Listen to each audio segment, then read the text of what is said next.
আপনি জানিয়ে আসেননি, তার দায়িত্ব ডিজিপি বা পুলিশ মন্ত্রী নেবেন না। হালি শহরে মমতা বন্দ্যোপাধ্যায়ের ওপর আক্রমণের ঘটনায় সাফ জানিয়ে দিলেন মুখ্যমন্ত্রী শুভেন্দু অধিকারী। আরো বিস্তারিত জানবো, টেলিফোনে রয়েছে আমাদের সিনিয়র রিপোর্টার পার্থ সিংহ রায়। দাদা, জানতে চাইবো যে মুখ্যমন্ত্রী বলছে যে এটা সাধারণ মানুষের জনরোষ আর কিছুই নয়, কি জানতে পারছো?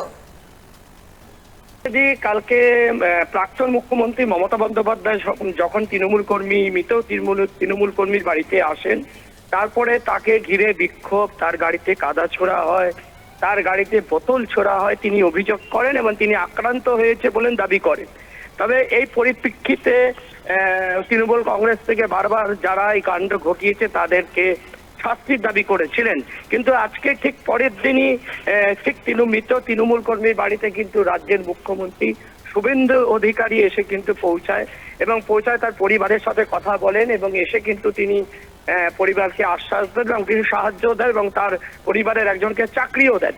তবে সব মিলিয়ে দেখো, আজকে যখন সাংবাদিকের প্রশ্ন যখন মুখ্যমন্ত্রীকে করেন যে কালকে যে প্রাক্তন মুখ্যমন্ত্রী আক্রান্ত হয়েছিলেন সেই ব্যাপারে কি আপনি ব্যবস্থা নিচ্ছেন, পরিষ্কার মুখ্যমন্ত্রী যেটা জানিয়ে দিলেন যে গতকাল যে মুখ্যমন্ত্রী এসেছিলেন প্রাক্তন মুখ্যমন্ত্রী মমতা বন্দ্যোপাধ্যায়, তখন কিন্তু তিনি প্রশাসনকে জানিয়ে আসেননি এবং যেহেতু তার Z+ ক্যাটাগরি অর্থাৎ নিরাপত্তা বলাটা অনেকটাই বেশি থাকে, আগে জানানো উচিত ছিল, তিনি জানিয়ে আসেননি। তো এই ব্যাপারে কোনো রকম তিনি ব্যবস্থা নেবেন না।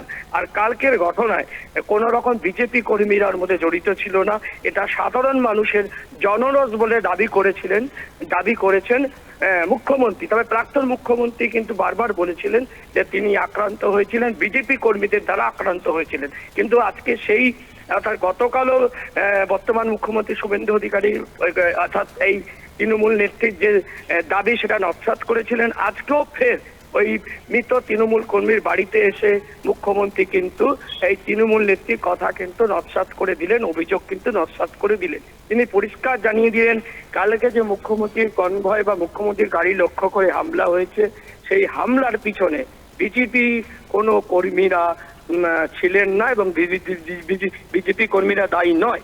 তবে সাধারণ মানুষের জনরস বলে তিনি দাবি করেছেন।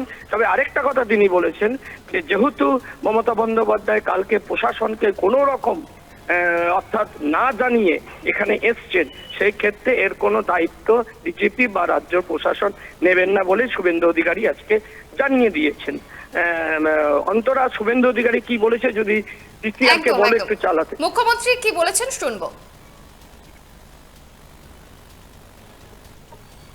আপনি জানিয়ে আসেননি, তার রেসপন্সিবিলিটি ডিজিপি বা পুলিশ মন্ত্রী নেবে না। কমপ্লিটলি পাবলিকের জনরোষ হয়েছে, কিচ্ছু হবে না, কেউ পাথর ছোড়েনি, ছবিতে পুলিশ দেখেনি। জনরোষ এত চুরি করেছেন, আপনি পুলিশকে জানিয়ে আসলে আমি সব ব্যবস্থা নিতাম। Responsibility goes to police. আপনি পুলিশকে জানিয়ে আসেননি, আপনি কল্যাণ ব্যানার্জি আর দোলা সেন ছাড়া কাউকে বলেননি। আপনি you are holding Z+ category. আপনি যখন যেখানে যাবেন প্রায় পুলিশকে বলবেন, পুলিশ যদি মনে করে কোথাও আপনাকে একাকে তো অ্যালাউ করবে, এখানে কোথাও এমার্জেন্সি নেই, কিন্তু যেখানে 163 আছে সেখানে 4 জনকে নিয়ে যাবেন, যেখানে 163 নেই মোর দেন 4 যাবেন। We have no objection.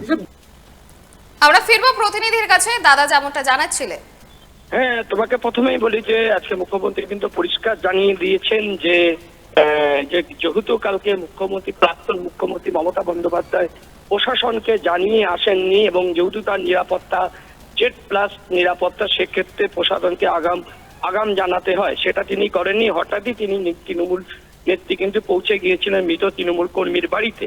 সে কারণে কারা বা কে বা হামলা চালিয়েছেন তার কাছে পরিষ্কার নয়। তিনি বলেছেন এর সঙ্গে বিজেপি জড়িত নয়। তবে দেখো, সব মিলিয়ে কিন্তু আমরা জানি যে আজকে বিধানসভাতেও অর্থাৎ কালীঘাটপন্থী তৃণমূল যারা বিধায়ক ছিলেন তারা বিক্ষোভ দেখিয়েছেন এবং তৃণমূল কংগ্রেসের তরফ থেকে কিন্তু একটা বিক্ষোভ কর্মসূচি ছিল বিভিন্ন জায়গায় 3টে থেকে, সেখানেও কিন্তু বিভিন্ন জায়গায় এই মমতা বন্দ্যোপাধ্যায় হামলার প্রতিবাদে কিন্তু বিক্ষোভ চলেছে। তবে দেখো, সব মিলিয়ে এখনো যেটা দাঁড়াচ্ছে যেটা হচ্ছে যে যেহেতু গতকাল প্রাক্তন মুখ্যমন্ত্রী মমতা বন্দ্যোপাধ্যায় প্রশাসনকে জানিয়ে আসেননি এবং সেই ক্ষেত্রে আজকের যে বর্তমান মুখ্যমন্ত্রী অর্থাৎ প্রশাসনিক প্রধান এই রাজ্যের, তিনি পরিষ্কার জানিয়ে দিলেন সেই দায়িত্ব রাজ্য প্রশাসন অথবা ডিজিপি নেবেন না। অন্তরা, ধন্যবাদ দাদা।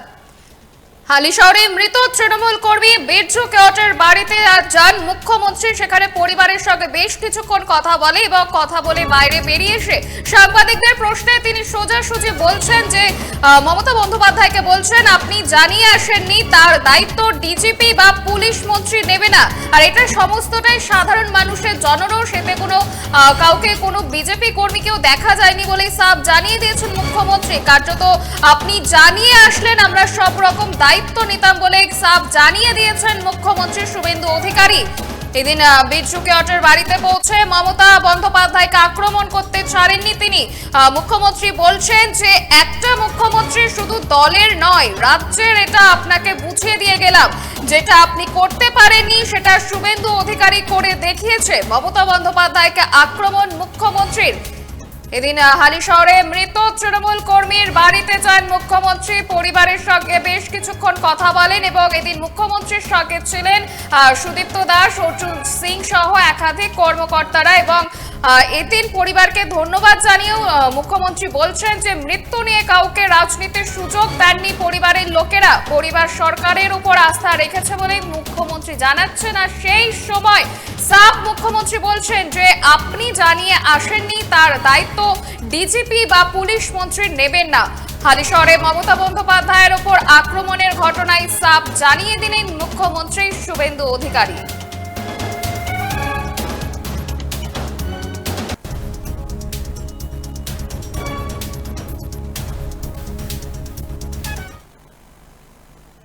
আপনারা দেখছেন বর্তমান সময় .com, তর্কে নয় যুক্তিতে আমরাই শুধু খবরই। দেখতে থাকুন বর্তমান সময় .com।